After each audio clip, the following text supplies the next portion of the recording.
Hello and welcome to our pre-lab videos for week number 6. Now, this week's pre-labs and the labs that we are doing are very similar to labs that we saw last week. Last week we were all about kinetics, and this week it is kinetics again. So what is it that we're going after here? So last week, we focused a lot on the two different types of measurement of kinetics, the integrated rate law and the method of initial rates. Well, this week, we're going to kind of leave behind the method of initial rates, and we're going to focus again mainly on the integrated rate law. So the first activity, the virtual lab for this week, is a skill builder activity.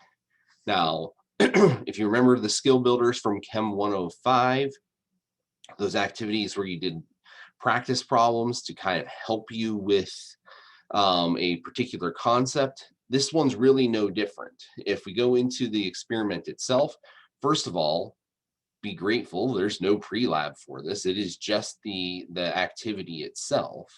And if you look at the activity itself, what you have here is a series of questions about chemical kinetics and some practice problems to work with regard to calculating chemical kinetics. And so for the most part, these are just practice problems, practice questions that you'll be able to look at and work your way through. And so from that perspective, yes, there are 16 practice problems here. It is going to take you a while to do all 16 of them, but it's pretty well going to cover every dimension of kinetics. And this will serve as a really good help for you in terms of getting you ready for that kinetics quiz that is inevitably coming for you in the lecture.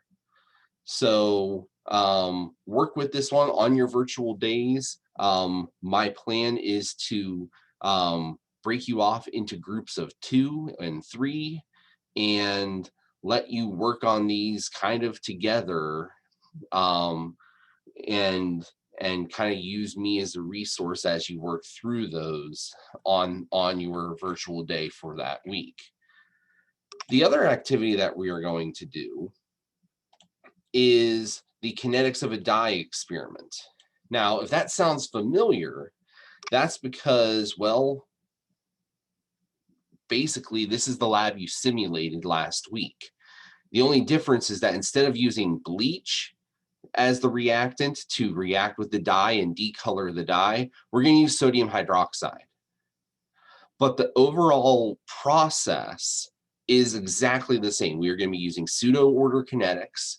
We are going to be flooding, swamping the reaction system with hydroxide ions, so much so that the hydroxide concentration remains flat, whereas the dye concentration, the crystal violet dye we're using, will be the one that we monitor, and we're going to use a spectrophotometer to monitor that temperature, kind of similar to what was done in the simulation.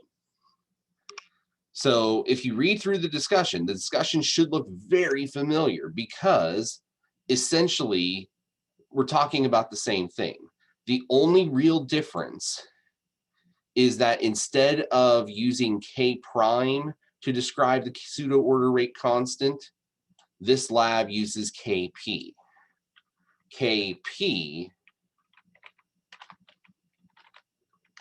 is the pseudo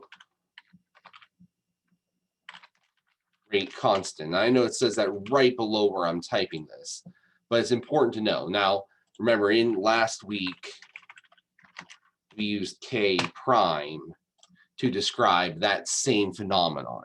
So it's really no different in that regard. But what we can do is this is going to allow us to do some of the same kinds of things. And so if you had a decent understanding of what the simulation was trying to get across and trying to show, if you're able to interpret those graphs correctly, essentially all that you're going to be doing in this lab is the same thing, only you get to collect all the data, you get to do the graphical analysis. And what we are ultimately going to do is, when it comes to the procedure itself here, we're going to be using our Hawk spectrophotometers like you used in Chem 105. There are 3 trials that you will do. And depending upon how quickly things go, you will be responsible for doing at least 1, if not 2 trials overall. So in trial 1, this is again, trial 1, just like with our, this is our baseline. So we are going to use this as our basis to compare the other 2 trials against. In trial 2, we are going to double the hydroxide concentration, and that is going to help us to determine the order for the hydroxide. Again, very similar. If you think about the lab, the experiment that you had to devise on your own in the simulation last week, instead of using the 0.09 molar bleach, you use the 0.18 molar bleach. Same kind of thing here. The third trial, we are going to decrease temperature. And so we're going to look at temperature effects. And this is the one place where we are going to differ from that simulation, because what we will do is we will put this temperature trial together with this temperature trial, and we'll give you data for a third temperature trial. We are going to create an Arrhenius plot. So equation 10 down here, and actually we can modify this equation slightly to turn it into a better form of the Arrhenius equation. But what we're going to do is, if we put this into slope-intercept form, our natural log of k is our y, natural log of a is our intercept, the slope is equal to the activation energy over the universal gas constant R, and our x value is the 1 over the temperature. So if I put all of those kind of in perspective here,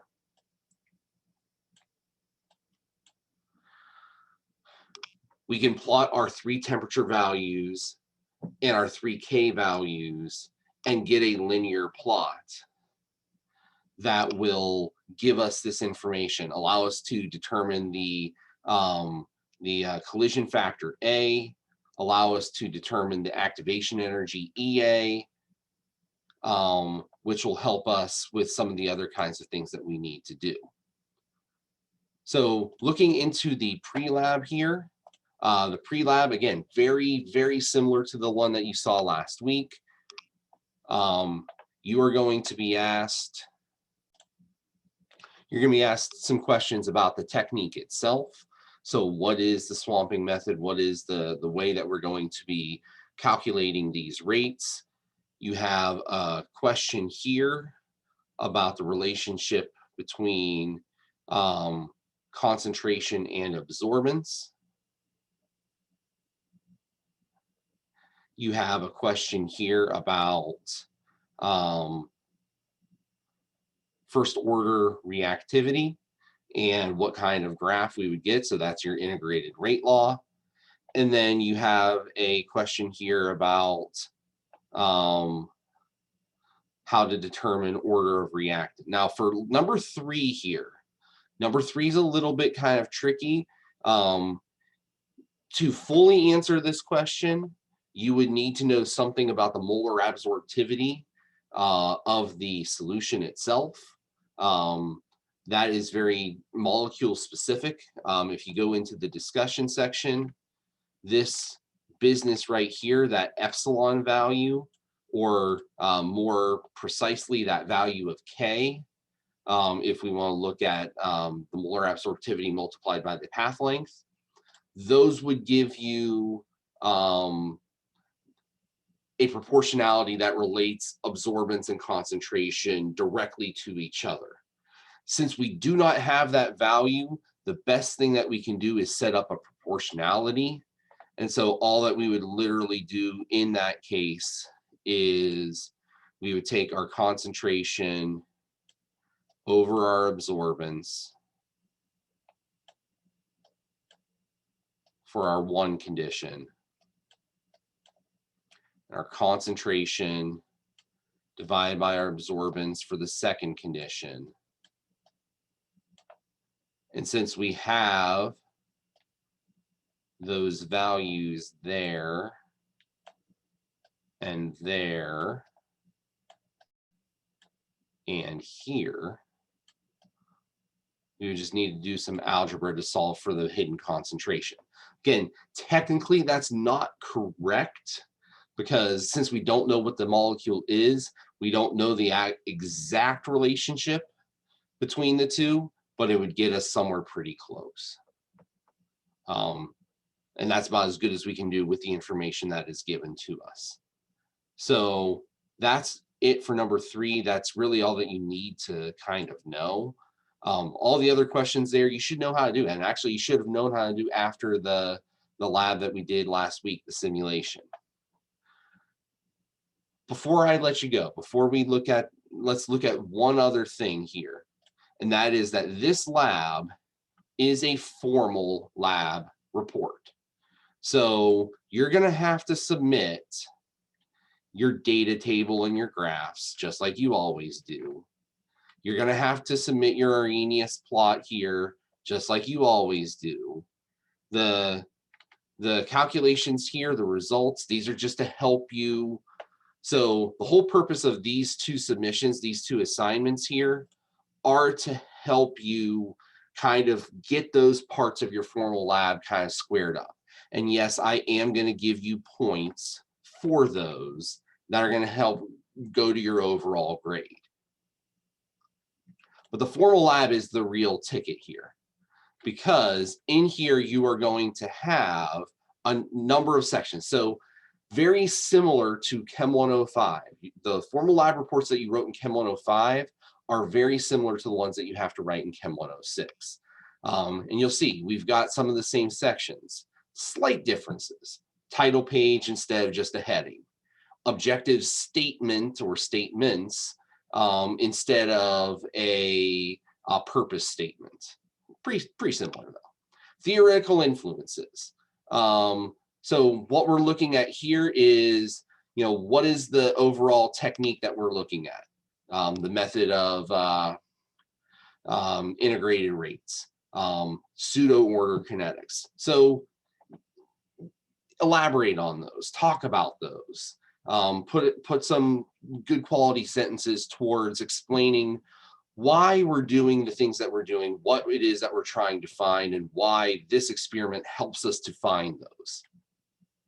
Procedures, same as Chem 105, go through the results, go through what you did to get those results. And so just have to reiterate, from a procedure standpoint, needs to be past tense. So everything is about what you did in the experiment, not what you would do, not what someone should do, but what you did and all of the things that might have gone wrong along the way. Narrative needs to be in complete sentences, no bullet points, no instructions, nothing of that kind of sort. It needs to be flowing paragraphs that describe what you did in the procedure. And it has to be passive voice, meaning it is as if you are writing an observational story. This was done, then this was done, then that was done. No, I did this, I did that. No, the student did this. No, you did this, or you should have done this. And so those three things need to be present in the procedures: past tense, narrative, passive voice.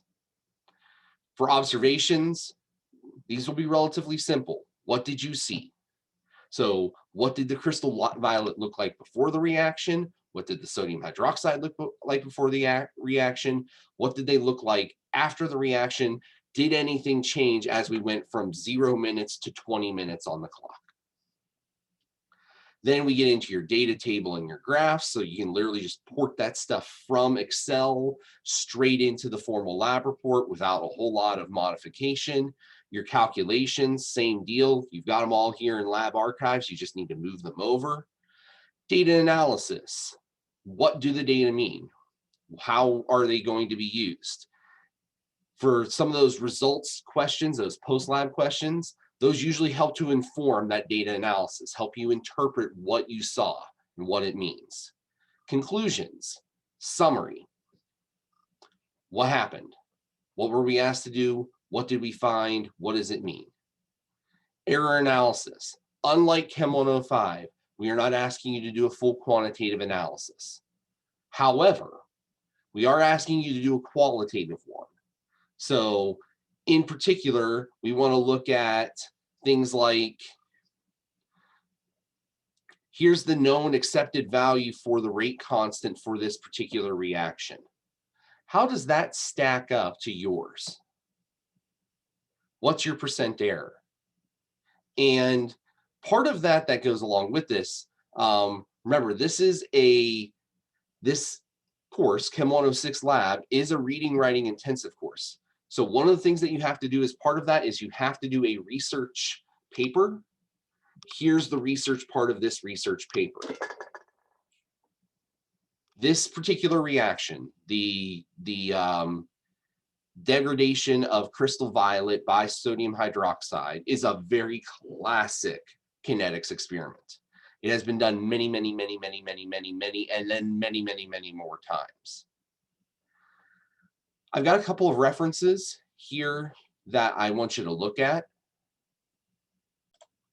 If you go to Blackboard here under formal reports, you'll see that I have some more. So again, these are three that I happen to find in a very quick search on EBSCO through our library. You can find more certainly than these, but go ahead and do the research and see, this is a classic experiment. There is usually error associated with it. What does the research tell us that this error comes from? From where do we get error in this? So don't just chalk it up to, oh, I might have done the calculations wrong, or maybe I didn't measure the time as great as I thought I did, or maybe the instrument sucks. Instead of those things, look to the research here, look in other places and see if you can find an answer that goes beyond those kind of duh answers that usually accompany error analysis in our general chemistry kinds of classes. So don't chalk it up to human error. Don't chalk it up to just, blind general instrumental error. Be specific, because the research is out there and I've read it. That'll tell you why your error might be as bad as it is. So a little bit of foreshadowing there, but chances are pretty good you're not going to get like your traditional 2 and 3% error like we do for a lot of our other kinds of analytical techniques. This is going to be a lot more robust. Try to find out why. That's where the research component of this comes in. So one other thing to show you, and that is with regard to the Kinetics Skill Builder, I have built in a place for you to submit that skill builder. You're going to put it here in this secondary page. So the assignment itself is on the first page. Where you submit it is here on the second page. Now, as far as submitting it goes, you've got a couple of options. Probably the way I would do it if it was me is because the paper itself doesn't give you any room to write anything down. I would have a pad of paper with me. Of course, that doesn't show up. I'd have a pad of paper with me and I would be writing out all of my answers. Now, this isn't going to Gradescope or anything like that. It's going into lab archives. So all you really need to do is if you write it on a piece of paper, take pictures of it, put those pictures in here. You can do that either by going to insert and hitting attachment like this, or if you want to submit it into the text box itself here, you can edit the text box, come down here to the bottom and insert your images right here, just like that. So that's the one way to do it. Now, some of you I know don't actually write anything down. You like to do everything on your computer. That's fine too. If you're going to submit it electronically, you really only have one option, and that is going here to insert and then hitting attachment that way. So that's how you're going to submit that skill builder assignment. Both of these assignments, at least in their initial forms, are going to be due 1 week from Monday. But the formal lab, I'm actually going to give you a little bit more time on. I'll talk to you more about that when we get to lab itself on whatever day that you come in for lab this week. But that's all for now. Have a great weekend, and I will see you in lab.